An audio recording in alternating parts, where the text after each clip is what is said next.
What do Falcons do? Rise up. Welcome to Rise Up Reactions, the show where we talk all things Falcons, NFL, Georgia sports, and in general the sports news of the day. I'm your host, Dr. Lee Denning, the Golden Hard Doc and lifelong sports fan, coming back to you with the NFL Week 14 picks, going 9-4 this past week.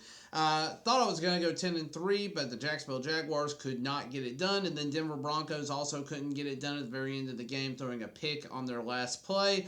But being there in the red zone. So I had a chance to get 2 potential additional wins there. But hey, it is what it is. I'm not gonna sweat over being 9-4. I have been 4-9 on a week already this year, which was really bad. I'm in the 94th percentile overall, 94.4th percentile.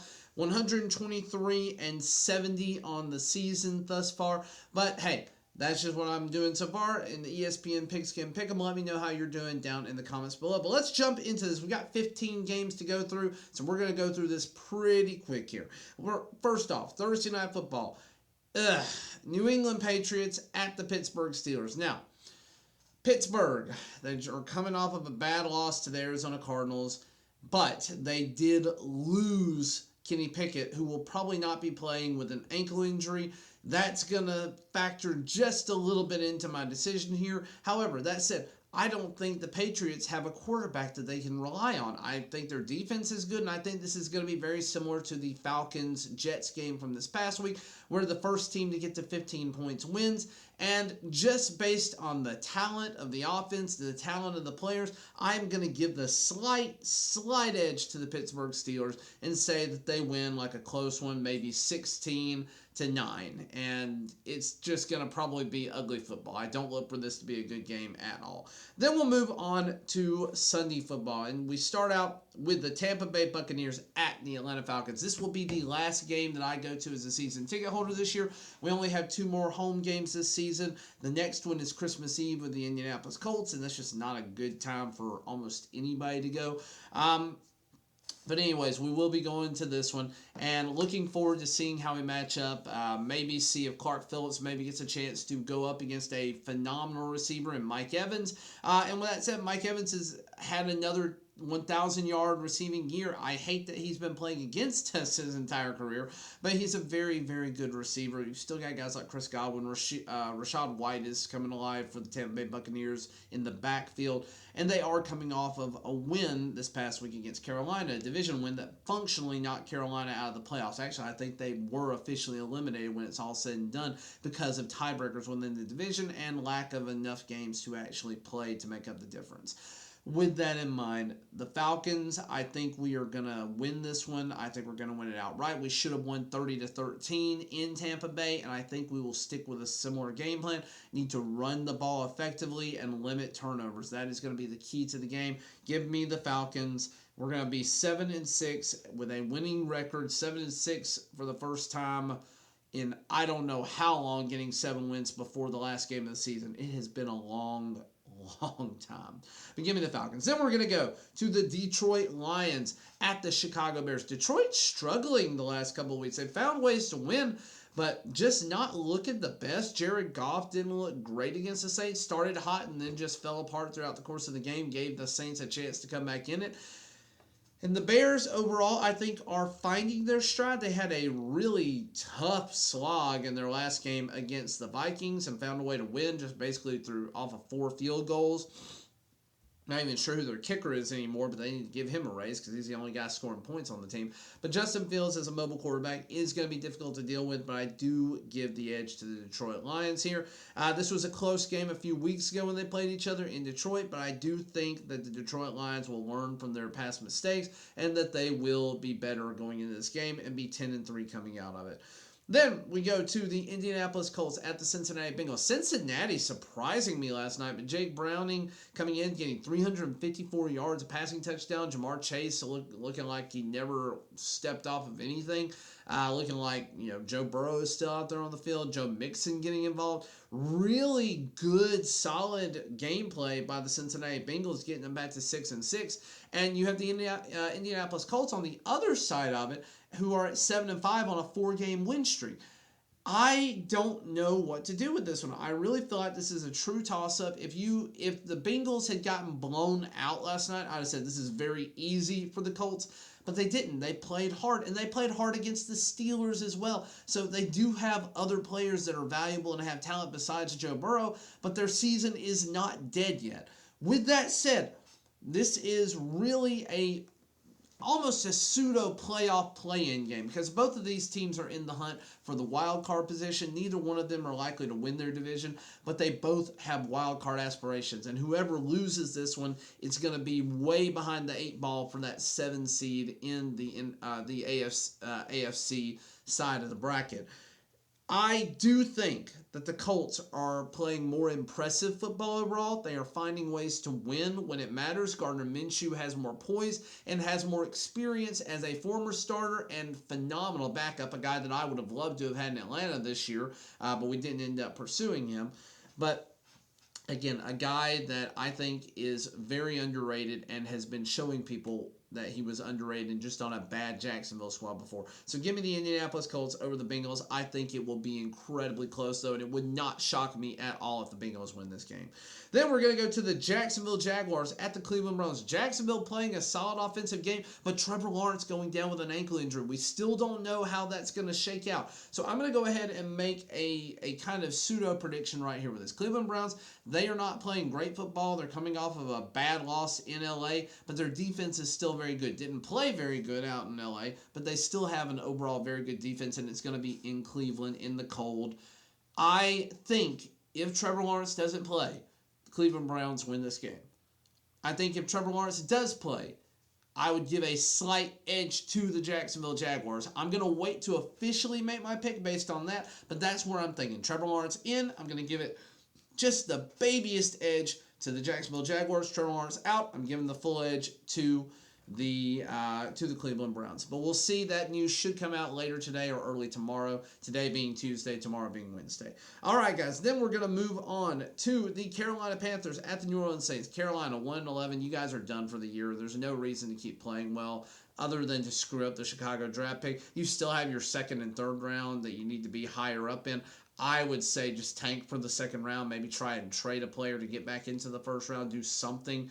But I hate that you trade away your future for Bryce Young. I don't know that it's his fault. I don't think he's necessarily a bad quarterback. I think your offensive line is garbage, and I think you're in a bad coaching situation, and you're probably, unfortunately, going to remain in a bad coaching situation because of the lack of assets in the offseason and basically knowing that whoever comes in is going to be thrown to the fire. I don't know that that's a desirable job for anyone, and I just think that it's not going to be a good situation for you. New Orleans Saints in New Orleans, I have said this a million times, that is a tough environment to play in. New Orleans still very much alive, even though they lost to the Detroit Lions this past week. Played really well and had a chance to come back in that game. They just got down too early, too early. So give me the New Orleans Saints here. Then we're going to go on to the Houston Texans at the New York, New Jersey Jets. Jets. You do not have an offense right now. You couldn't get anything going against the Falcons. I'm telling you, you got defense. You do not have an offense. Houston Texans have an offense and a pretty solid defense.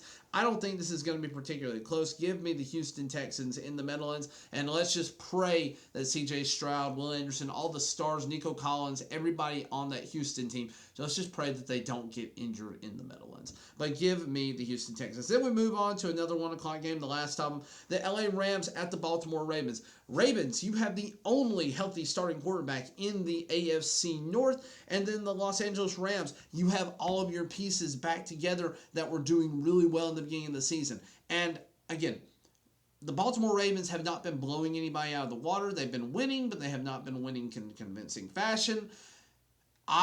Don't ask me why, but I think the LA Rams, who are still in a playoff hunt at this point, find a way to pull it out. Stafford is going to will this team to the postseason, and they will be a dangerous team when they get there with weapons like Puka Nacua, Cooper Kupp, and then also Kyron Williams in the running game. And then you still have Aaron Donald, one of the best, if not the best, interior defensive lineman in the entire game, or edge rush. Wherever he lines up, he is going to dominate any lineman that goes up against him.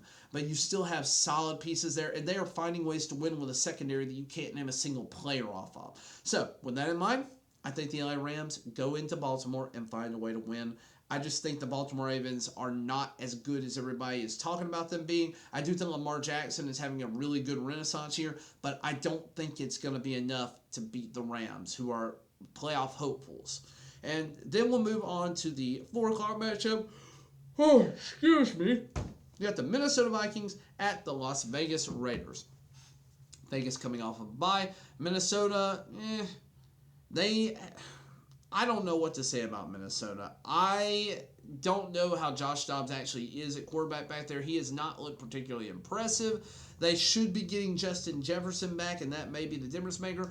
But for whatever reason, I've got this weird gut feeling that in Las Vegas, and with a decent amount of their starting players, Aiden O'Connell playing relatively good, decent football, for whatever reason, I think that the Las Vegas Raiders and Josh Jacobs are going to run for like 160 yards on these guys, and they're going to find a way to win this game. I don't know why. I don't have a good reason for it. Most of America is picking Minnesota here, but I just feel really strongly that the Las Vegas Raiders are going to find a way to make magic happen. Then we move on to the Seattle Seahawks at the San Francisco 49ers. Seahawks coming off of a heartbreaking loss to Dallas on Thursday Night Football, do have 10 days of rest. And the San Francisco 49ers coming off of a huge emotional win, a rematch and revenge game of the NFC Championship from this past year, and showing what possibly could have been. I think it would have been closer if you took last year's Philadelphia Eagles and last year's 49ers all healthy. I think it would have been a very tight game, but absolutely having their way this year with the Philadelphia Eagles.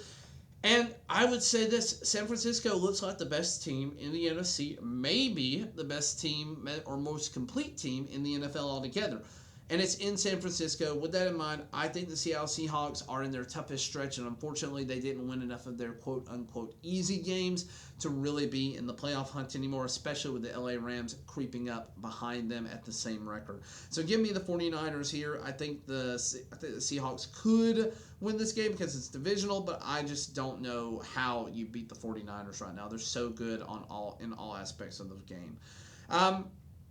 Then we're going to go to what could have been a primetime matchup in the Buffalo Bills going back to the Kansas City Chiefs for a rematch. Kansas City, I've been saying this for weeks. Kansas City is not the dominant team that they have been because they don't have the key receivers. Last year, you had Juju Smith-Schuster, who was making plays when Travis Kelce wasn't. Isaiah Pacheco was doing really well. They got away from him this past week against the Green Bay Packers, and because they didn't play a complete game, they lost. And I think it's going to be really tough to pick against Kansas City this week, but the Buffalo Bills are in a must-win situation. They're coming off of a bye. They are rested. They are getting prepared for this matchup, and even though it's in Kansas City, I do strongly feel that the Buffalo Bills are going to come in here. They've got something to prove in this game, and as long as Josh Allen can minimize turnovers, which is a tall task these days, he's still going to put up numbers, and I think Stephon Diggs and Allen end up having a great day. Give me the Buffalo Bills in an upset in Kansas City. Then we go to the Denver Broncos at the LA Chargers. LA coming off of a must-win game, 6-0 against the New England Patriots. Tough football to watch. God-awful football to watch. Denver losing in a nail-biter to Houston at the tail end of the game.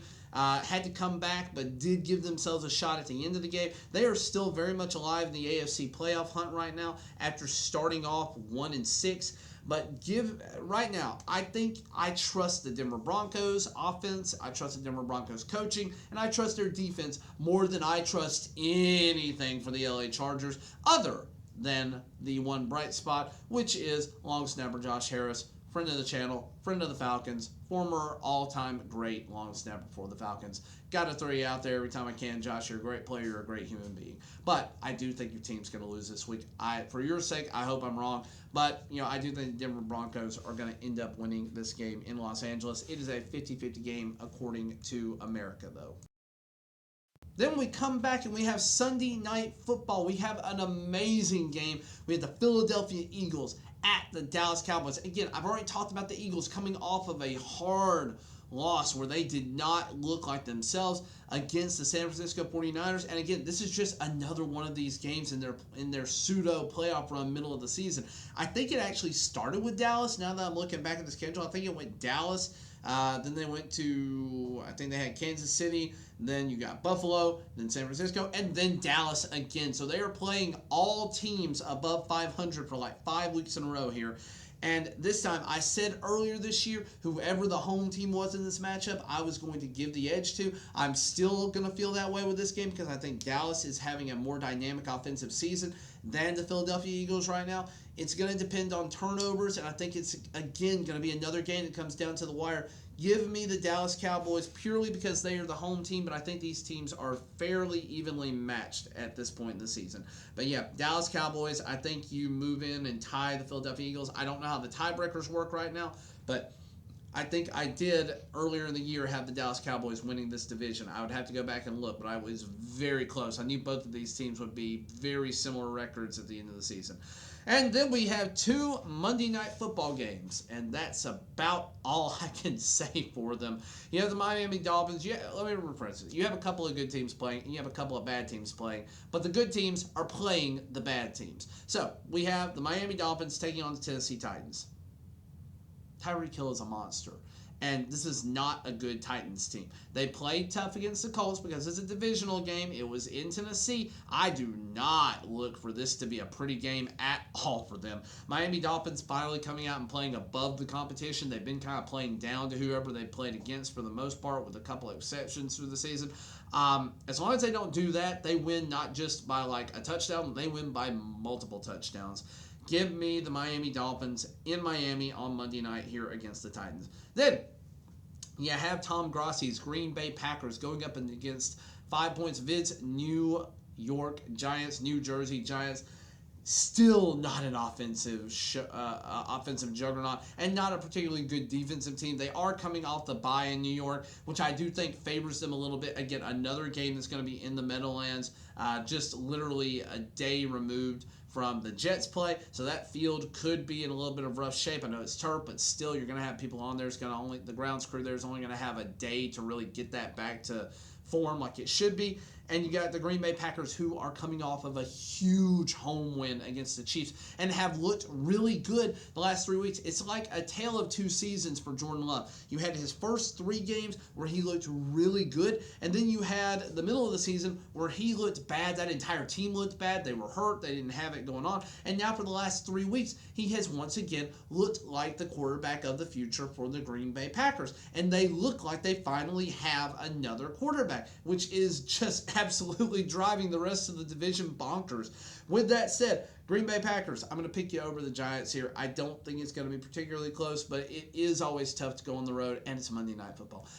Thank you, everyone, for watching, liking, sharing, and subscribing. If for whatever reason dropped from 200 down to 199, I guess some of you guys out there listen to me are like, nah, you can't have nice things. So would love for somebody out there to subscribe and get me back up to that 200 mark. It means a lot to me. Helps me grow this channel. My goal is still 500 by the end of the season. I am not on pace to hit that, but it's not going to stop me. Thank you guys for watching, and as always, rise up.